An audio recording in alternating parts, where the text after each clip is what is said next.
Hello guys, welcome back to my channel.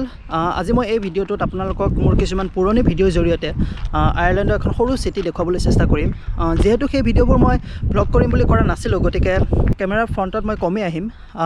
তথাপিও চেষ্টা কৰিম যাতে আপোনালোকক সেই ব্লগৰ কমপ্লিট ফিলটো দিব পাৰো। গতিকে বলকচোন আজি এই ভিডিওটো ষ্টাৰ্ট কৰো।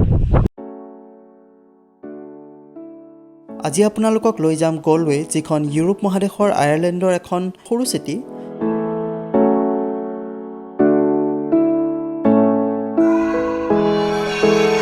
আমাৰ যাত্ৰা আৰম্ভ কৰিছিলোঁ ডাণ্ডালকৰ পৰা, য'ত নেকি মই থাকোঁ।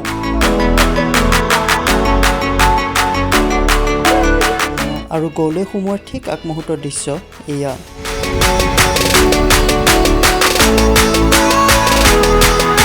আৰু ট্ৰেইন ষ্টেচনৰ পৰা ওলাই ঠিক চিটি চেণ্টাৰটো পোৱা যায়, যিখিনি আয়াৰ স্কোৱাৰ বুলি কোৱা হয়। তাৰ মাজতেই চাওকচোন এখন ৰেষ্টুৰেণ্টৰ দৃশ্য।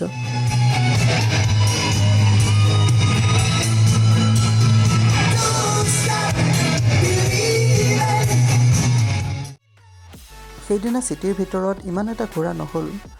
ষ্টেচনৰ পৰা ওলাই কিবা এটা খাই আমি পোনে পোনে সাগৰৰ পাৰলৈ গ'লোঁ, যিখিনি গলৱে বে বুলিও কোৱা হয়। তাত গৈ চাওকচোন কিমান এটা ভাল লগা দৃশ্য।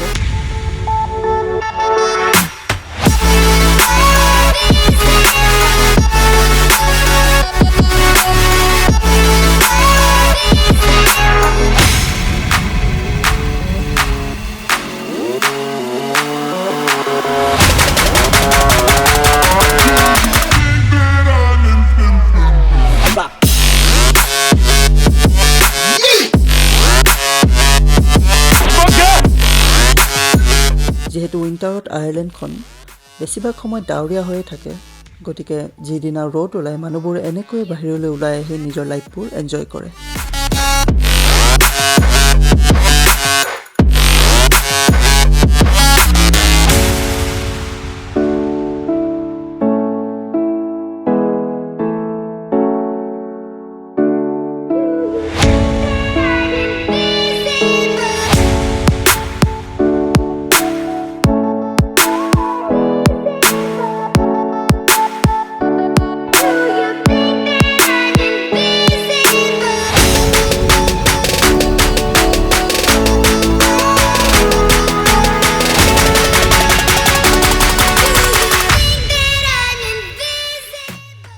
আৰু সাগৰৰ পাৰৰ পৰা চিটিখনলৈ চালে ঠিক এনেধৰণে দেখা যায়।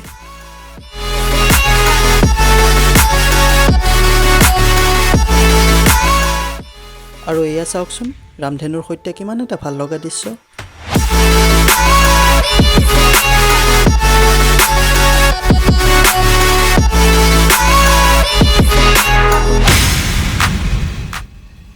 এখনে হৈছে চাউথ পাৰ্ক, যাৰ মাজেদি যোৱাৰ ৰাস্তাটো দুভাগ কৰি দিয়া হৈছে, যাতে চাইকেল লৈ অহা আৰু খোজকাঢ়ি যোৱা মানুহবোৰৰ মাজত কোনো প্ৰব্লেম নহয়।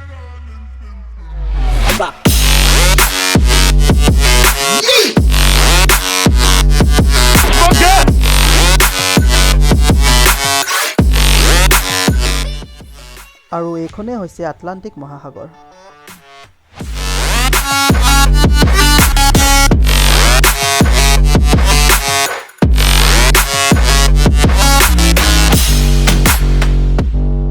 যিহেতু সন্ধিয়া হৈ আহিছিল, সাগৰৰ পাৰতে দুখনমান ফটো তুলি সেইদিনাৰ কাৰণে যাত্ৰাটো তাতে সামৰণি মাৰিলোঁ।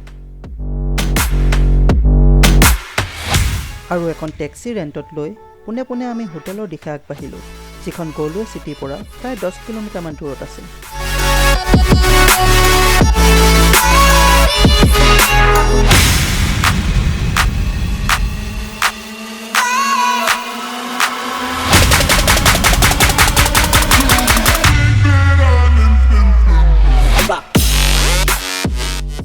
আৰু ৰাতি 12 বজাত হোটেলৰ বাহিৰৰ দৃশ্য চাওকচোন।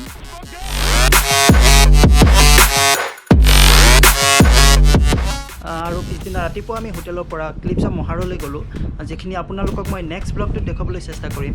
গতিকে চেনেলটো ছাবস্ক্ৰাইব কৰিব আৰু ভিডিঅ'টো কেনেকুৱা পালে নিশ্চয় জনাব কমেণ্ট ছেকশ্যনত। চ' আজিলৈ ইয়াতে এৰিছোঁ।